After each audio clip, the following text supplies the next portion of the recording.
뜨거운 마음의 비결. 우리 속에서 마음이 뜨겁지 아니하더냐. 누가복음 24장 32절. 우리는 마음을 뜨겁게 하는 비결을 배울 필요가 있습니다. 예수님이 갑자기 우리에게 나타나시면 불이 붙게 되고 우리는 엄청난 비전을 갖게 됩니다. 이때 우리는 이 뜨거운 마음이 어떤 상황에서도 계속 타오르게 하는 비결을 배워야 합니다. 우리가 예수님 안에 거하는 그 비결을 배우지 않는다면 지루하고 따분하며 재미없는 단조로운 일상생활과 매일 보는 사람들은 우리의 뜨거운 마음을 차갑게 만들 것입니다. 그리스도인으로서 겪는 대부분의 번민은 죄 때문에 오기보다 자신의 속성에 대한 무지 때문에 옵니다. 예를 들어 감정에 따르는 것을 허락할지 말지를 결정하는 유일한 판단 기준은 그 감정으로 인해 야기될 결과를 미리 보는 것입니다.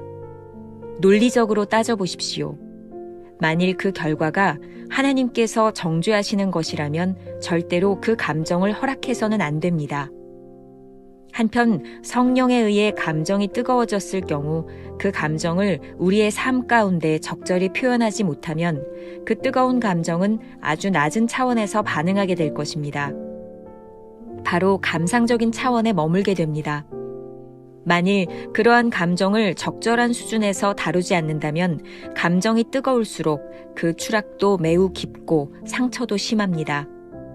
만일 성령이 당신을 요동한다면 가능한 한 많은 일들이 진행될 수 있도록 하기 바랍니다. 그러면 그 결과들이 드러나게 될 것입니다. 우리는 변화산 상에서 계속 살 수 없습니다. 그곳에서 받은 빛에 따라 현실 가운데 순종해야 합니다.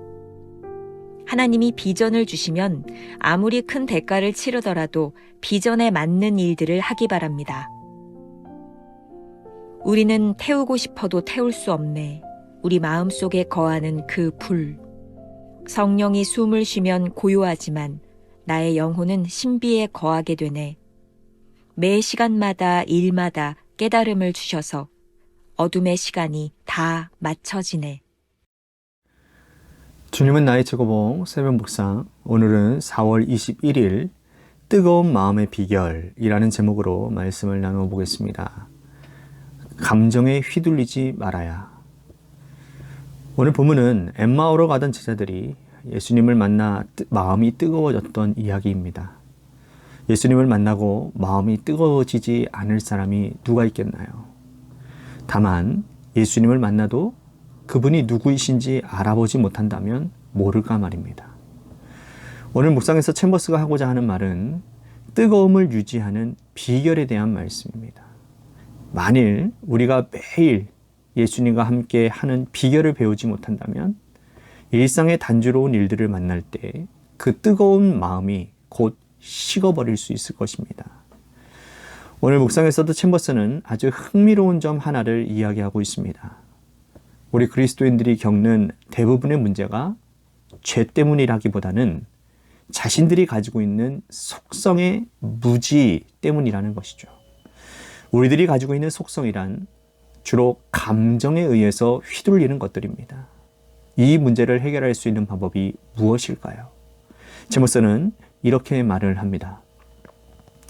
감정에 따르는 것을 허락할지 말지를 결정하는 유일한 판단 기준은 그 감정으로 인해 야기될 결과를 미리 보는 것입니다. 제가 이 글을 읽다가 이렇게 논리적으로 생각을 해 보았습니다. 어떤 일의 결과가 하나님께서 정지하시는 일이라면 절대로 그러한 감정을 허락해서는 안 된다라는 것입니다.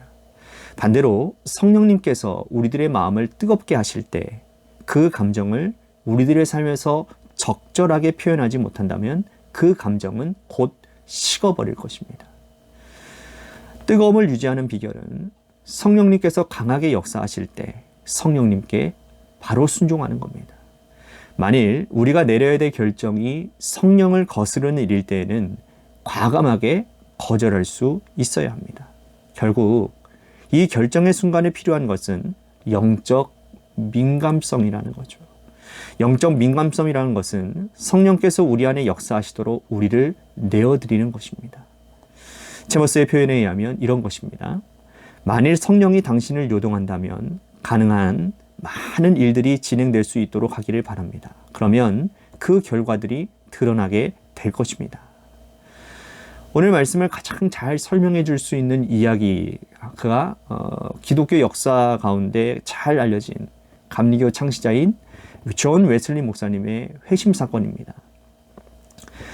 웨슬리 목사님은 목회를 하면서 늘 마음에 번민을 가지고 있었습니다. 마음에 뜨거움이 없으니 확신이 없었던 것이죠. 그러던 어느 날 1738년 5월 24일 올더스케이트의 거리를 걷다가 한쪽에 이 모라비안 교도들이 집회를 여는 것을 보게 됩니다. 그리고 그 안에서 누군가가 루터의 로마서 주석을 낭독하는 것을 듣다가 이 마음이 뜨거워지는 체험을 하게 되죠. 그때 당시에 일기에 이렇게 기록되어져 있습니다. 제가 한번 읽어드릴 테니까 여러분들 잘 들어보십시오. 9시 15분경에 그가 그리스도 안에 있는 믿음을 통하여 하나님께서 마음의 변화를 일으키시는 일을 설명하고 있을 때 나는 마음이 이상하게 뜨거워짐을 느꼈다. 구원을 위해 내가 그리스도를 오직 그리스도만 의지하였다고 나는 느꼈으며 주께서 나의 죄를 심지어 나까지도 다 거두어 가셨고 나의 죄와 사망의 법에서 구원하셨다라는 확신을 나에게 주셨다. 나는 전력을 다하여 유별나게 나를 모욕의 대상으로 삼고 또 핍박한 사람들을 위해 기도하기 시작했다. 그리고 곧 나는 거기에 있던 모든 사람들 앞에서 공개적으로 방금 내가 처음으로 내 마음속에 느낀 바를 간증하였다. 그러나 곧 이어 원수는 내 마음에 속삭이기를 이것은 믿음일 수 없어. 왜냐하면 믿음에는 기쁨이 있어야 되는데 어디 그 기쁨이 있느냐라고 하였다.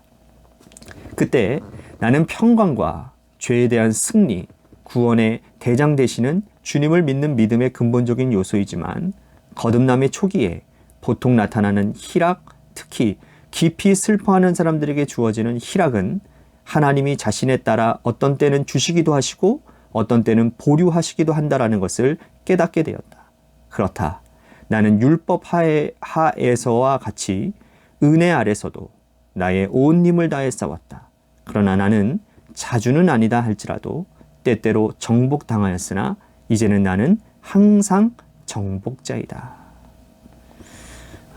우리의 심령 속에서 성령께서 역사하실 때 그 뜨거움을 유지하는 길은 성령님께 그 순간 나 자신을 맡기는 일입니다.